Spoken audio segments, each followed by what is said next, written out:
Madame la présidente de la filière, chère Mercedes Serra, Monsieur le Président, cher Laurent Habib, Monsieur le Président de l'Union des marques, cher Franck Gervais, chers amis, je suis très heureux d'ouvrir pour la deuxième fois consécutive ce colloque, et certainement pas la dernière, ce colloque sur le pouvoir économique des marques.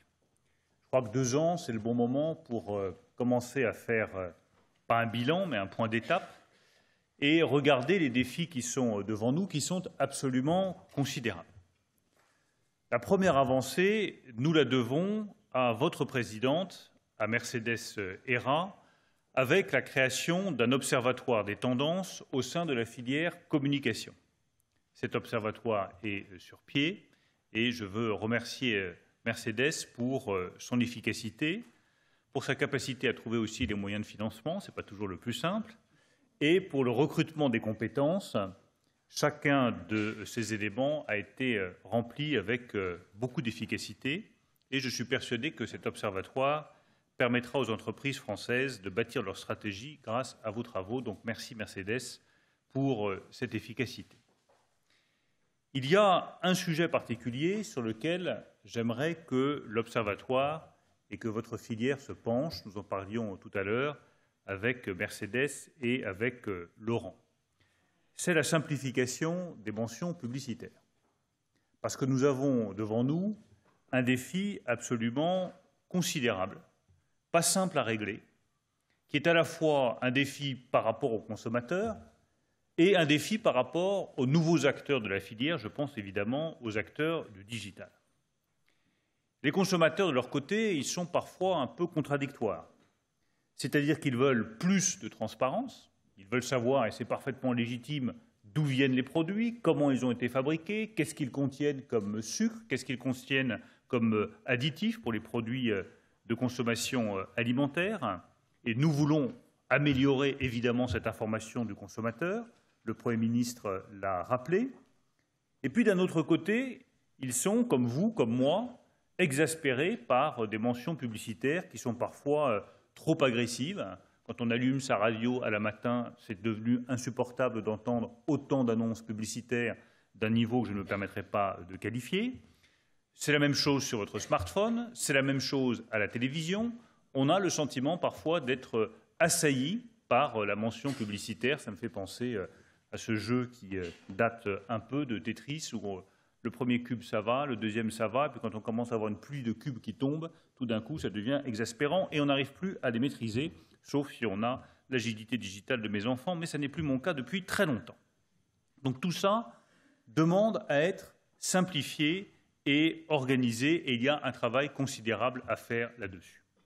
D'autant plus qu'il y a aujourd'hui un écart injuste et inacceptable entre la réglementation pour les mentions publicitaires classiques et la réglementation qui touche les mentions publicitaires du digital.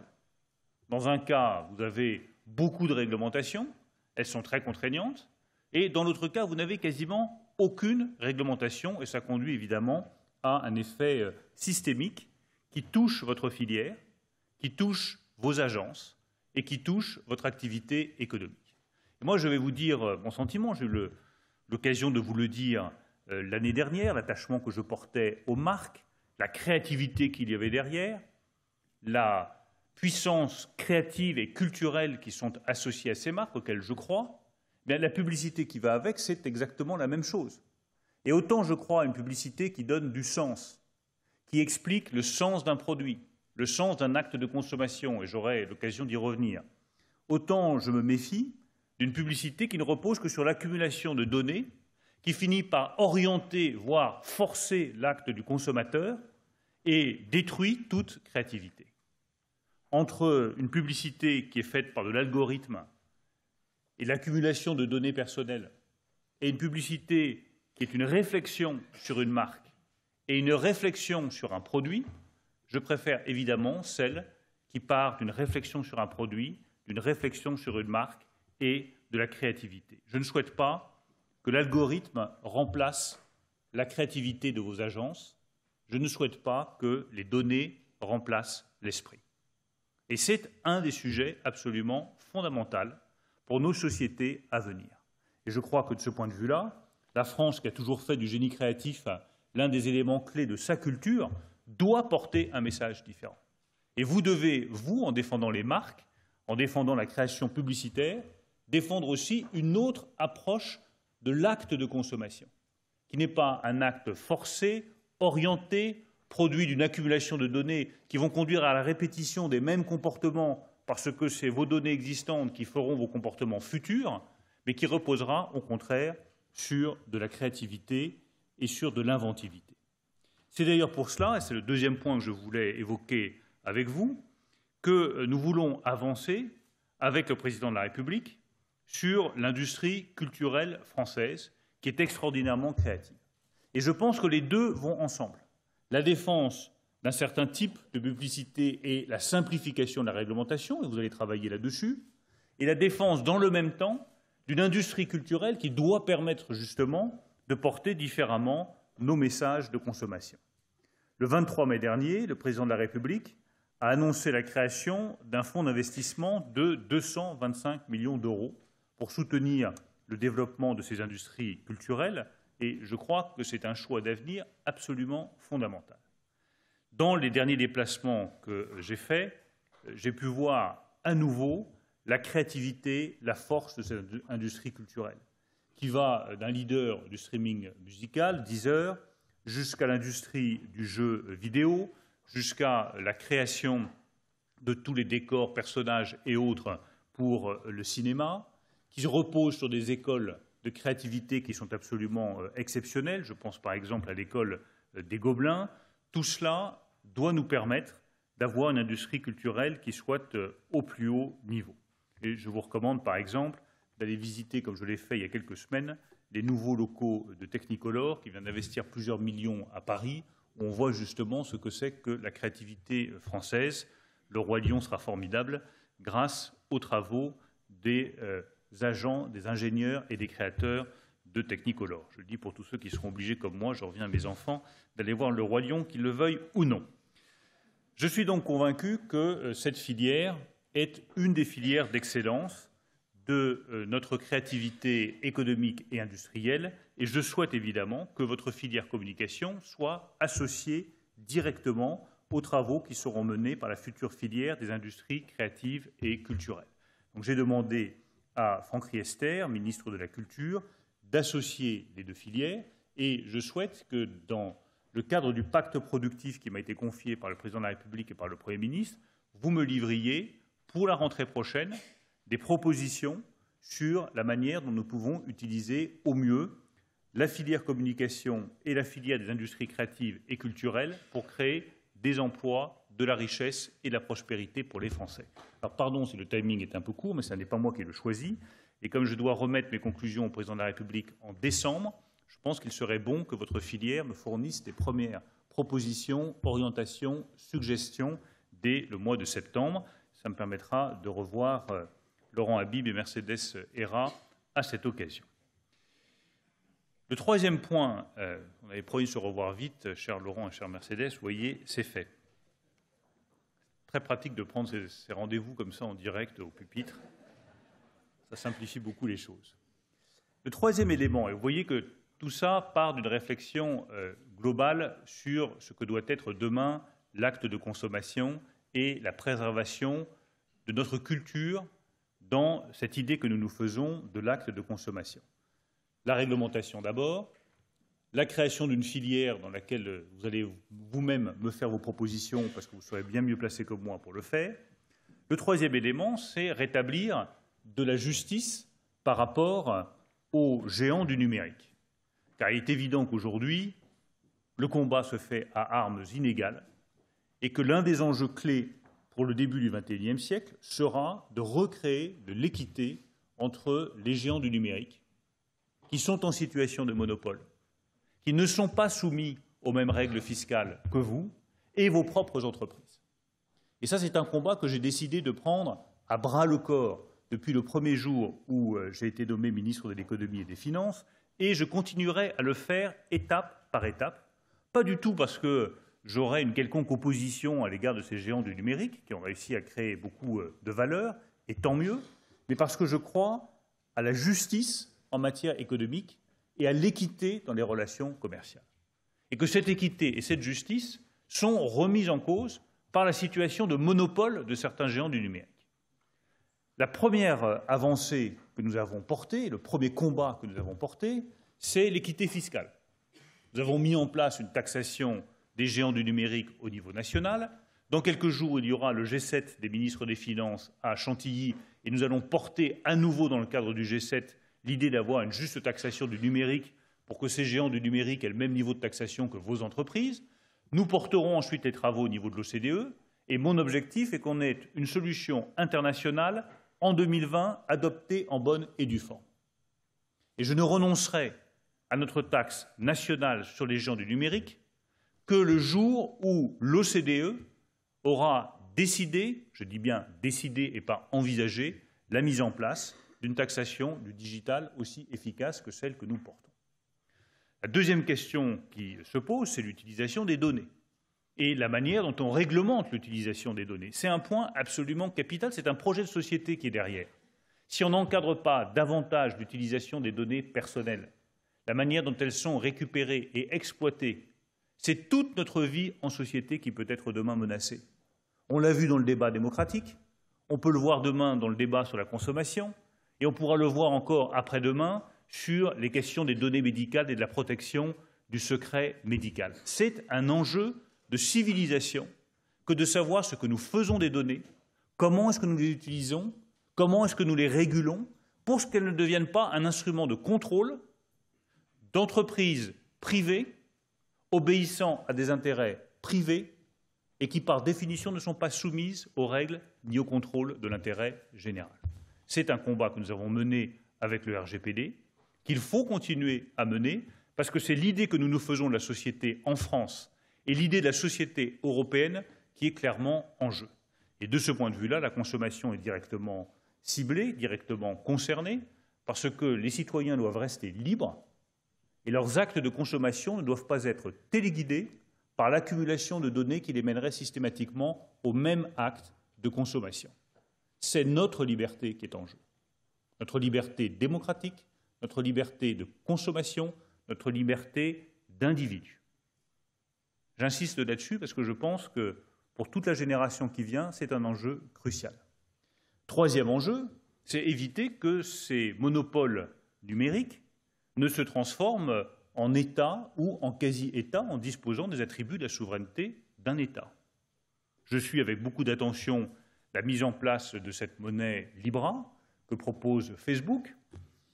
Si c'est un instrument de transaction, pourquoi pas? Et si ça reste un instrument de transaction pour Facebook, pourquoi pas? Mais si demain ça se transforme en monnaie souveraine, avec tous les attributs de la monnaie souveraine, dans ce cas-là, notre réponse sera non. Nous allons regarder avec les autres États membres du G7 quelle régulation est-ce qu'il faut mettre en place, quelle garantie est-ce qu'il faut donner, quel est aussi le modèle économique qui est derrière, parce que c'est la question qui se pose. Pourquoi créer une monnaie comme celle-là s'il n'y a pas derrière un monnaie économique? Qui va être rémunéré pour cette monnaie? Qu'est-ce que ça donne comme avantage à Facebook? Quels sont les risques de déstabilisation qui peuvent être portés sur les pays en développement qui n'ont pas de monnaie stable? Toutes ces questions-là doivent être traitées. Il n'est pas question de donner notre blanc-seing à un projet qui pourrait, à un moment ou à un autre, remettre en cause la souveraineté des États, déstabiliser des États en développement, permettre l'accumulation de données personnelles en nombre encore beaucoup plus important. Il faut une régulation, nous y travaillons, et là aussi, dans le cadre du G7 Finances, nous commencerons à proposer un certain nombre d'orientations sur ce sujet. Un dernier élément, enfin, pour vous dire que tous les combats que je vous propose, celui sur la réglementation, celui sur la valorisation de l'industrie culturelle française, celui sur le digital pour remettre de la justice et de l'équité dans le monde digital, ne peut marcher que si vous êtes à nos côtés et si les entreprises s'engagent elles aussi pour porter des messages nouveaux, pour être à la pointe du progrès technologique et pour innover toujours plus. Je pense qu'un succès économique, c'est toujours la conjugaison de protection et d'audace. Il faut les deux. C'est vrai au niveau d'une nation, c'est vrai aussi au niveau d'une entreprise. Moi, je pense que le rôle de l'État dans l'économie, c'est de protéger les plus faibles, protéger ceux qui peuvent être en difficulté, protéger nos technologies les plus sensibles contre des investissements de pillage, protéger des filières qui sont stratégiques pour la souveraineté de notre nation. C'est un des rôles de l'État. Et puis, il y en a un deuxième, qui est d'être audacieux, d'innover. C'est le crédit impôt recherche, c'est le suramortissement sur les nouvelles technologies, c'est la mise en place de la 5G. Et c'est cet équilibre-là entre la protection et l'audace qui fait le succès économique. Même chose pour les entreprises. Moi, j'ai besoin que vous fassiez preuve d'audace en termes d'innovation et de créativité. J'ai besoin que vous utilisiez tous les instruments que nous mettons à votre disposition pour innover toujours plus, vous digitaliser davantage et répondre aux défis technologiques qui sont devant nous. J'ai besoin que vous vous saisissiez du projet de loi que nous avons adopté pour mettre en place la raison d'être de vos entreprises. Et que dans ces raisons d'être, appuyez-vous justement sur la créativité des marques et de la publicité française pour avoir des raisons d'être qui soient un peu plus audacieuses que celles que je peux voir par moment. Parce que si la seule raison d'être à chaque fois, c'est de protéger les fleurs et les petits oiseaux, c'est très sympathique, mais tout le monde veut protéger les fleurs et les petits oiseaux, sauf certains dirigeants que j'ai eu l'occasion de rencontrer avec le président de la République en marge du G20. Mais cela mis à part, vous risquez fort de laisser couler un filet d'eau tiède. Et les filets d'eau tiède, ça n'a jamais attiré personne. Vous avez la raison d'être. Elle a été inscrite dans le Code civil français. C'est une modification fondamentale de ce que sont les entreprises dans la société. Eh bien, saisissez-vous de cette occasion. Je termine par ce dernier point. Je vous ai parlé du rôle de l'État qui protège, qui innove. Les entreprises vont acquérir un rôle toujours plus important dans la société. Parce que, dans le fond, c'est vous qui transformez le quotidien des Français. Ceux qui travaillent dans l'industrie agroalimentaire, j'y attache beaucoup d'importance pour avoir été 3 ans ministre de l'Agriculture, eh bien, ce que vous mettez dans l'assiette des Français, ce que vous proposez comme aliment, ce à quoi vous incitez comme geste de consommation, c'est fondamental. C'est la santé publique de nos enfants qui est en jeu. Quand vous proposez des aliments à consommation rapide parce qu'on n'a pas le temps, parce qu'on est pressé, parce qu'il y a des examens, parce qu'on est à l'école, ce que vous choisissez a une incidence directe sur la vie de nos enfants, sur la santé de nos enfants. Ce que vous allez proposer comme moyen de transport, un transport propre et un transport polluant, a un impact direct sur notre vie quotidienne. Ce que vous allez faire sur la gestion de l'eau, ce que vous allez faire sur les télécommunications, transforme notre vie quotidienne. Eh bien, plus vous avez de pouvoir, plus vous transformez la vie quotidienne de nos compatriotes, plus vous avez de responsabilités et plus il me paraît essentiel que vous expliquiez pourquoi vous faites ça. Pourquoi vous réalisez tel produit? Pourquoi vous êtes lancé dans telle activité? Quel est le sens que vous donnez à votre activité économique? Cette recherche de sens à l'acte de consommation, c'est devenu un élément absolument clé de nos sociétés modernes, qui refuseront de consommer pour consommer et consommer toujours plus. Ça, c'est le modèle des années 60. La consommation de masse, il fallait avoir son frigidaire, sa voiture, sa maison, ses rideaux, tous les outils technologiques possibles et imaginables. Et on ne se posait pas la question de savoir pourquoi. On se disait c'est bien parce qu'on consomme. Et consommer était un acte qui se suffisait à lui-même. Ça n'est plus le cas aujourd'hui. Consommer n'est plus un acte qui se suffit à lui-même. Et j'irai encore plus loin. Consommer est devenu pour beaucoup un acte critiquable. Eh bien, si vous voulez vous épargner la décroissance qui ne mènera nulle part, il faut redonner du sens à la consommation. Et le rôle des marques, le rôle de la publicité, le rôle de l'industrie culturelle, c'est de redonner du sens à la consommation, pour que ce ne soit pas un acte dépourvu de tout horizon, mais pour que ça réponde tout simplement à la construction de sa vie personnelle et à la construction de la vie en société. Vous voyez que vous avez du travail devant vous, donc je vous laisse travailler avec Mercedes et avec Laurent en vous souhaitant une excellente journée ici au ministère de l'Économie et des Finances avant de retrouver vos deux présidents en septembre pour qu'ils me remettent leurs propositions. Merci à tous.